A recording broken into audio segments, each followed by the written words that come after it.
হরে কৃষ্ণ, হরি বল, জয় জগন্নাথ।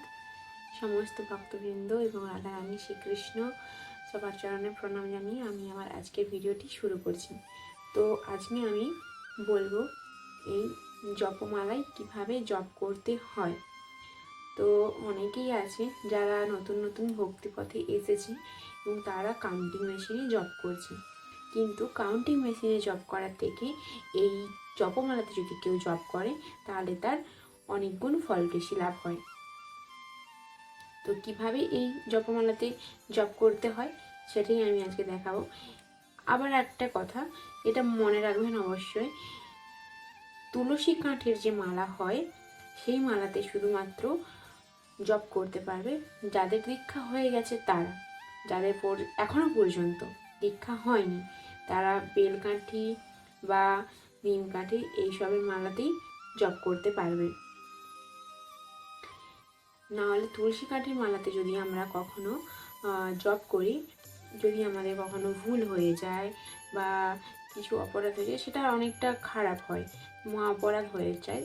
তাই আমাদের দীক্ষা তখনই হয় যখন আমরা একদমই যোগ্য হয়ে যাই সেই তুলসী মালাতে জপ করার জন্য এবং আমরা পারফেক্ট জপ করতে পারি। কিন্তু যখন আমরা নতুন নতুন ভক্তিপথে আসছি তখন আমাদের অনেক সময় ভুল হয়ে যায়।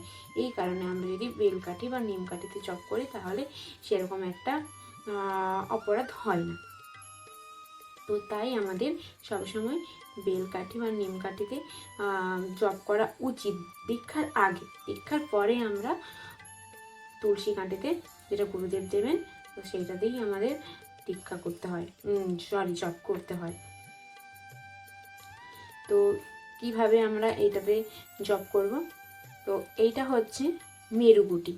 এই মেরুগুটি ধরে প্রথমে আমাদের পঞ্চতত্ত্ব যে মন্ত্রটা আছে সেটা, যে জয় শ্রীকৃষ্ণ চৈতন্য প্রভু নিত্যানন্দ শ্রী অদ্বৈত গদাধর শিবাসাথী গৌরভক্তবৃন্দ। তো এইখানে ফার্স্ট বড় গুটি দিয়ে শুরু হয়েছে, বড় গুটি থেকে তারপর ছোট গুটি পর্যন্ত এসেছি 108টা পর্যন্ত। তো আমাদের বড় গুটি থেকে শুরু করতে হবে হরে কৃষ্ণ মহামন্ত্রটা। মেরু গুটিয়ে পঞ্চতত্ত্ব মন্ত্র বলার পর তারপর আস্তে আস্তে করে একটা একটা গুটি এগোতে হবে, এগোতে ছোট গুটি পর্যন্ত আসার পর তারপর আমাদের গুটিটা মালাটাকে এরমভাবে ঘুরিয়ে দিয়ে তারপর আবার ছোট গুটি থেকে স্টার্ট করতে হবে। 108 বার হয়ে গেলে এইভাবে করবে, যে করে 1 মালা 2 মালা করতে থাকবে। তো আমাদের একটা জিনিস সবসময় খেয়াল রাখা উচিত, যে আমরা জপমালাতে যখন জপ করছি 1 মালা বা 2 মালা 3 মালা, সেটা সবসময় যেন আমরা কন্টিনিউ করি প্রতিদিন, যেন কখনো ছেড়ে না দিই।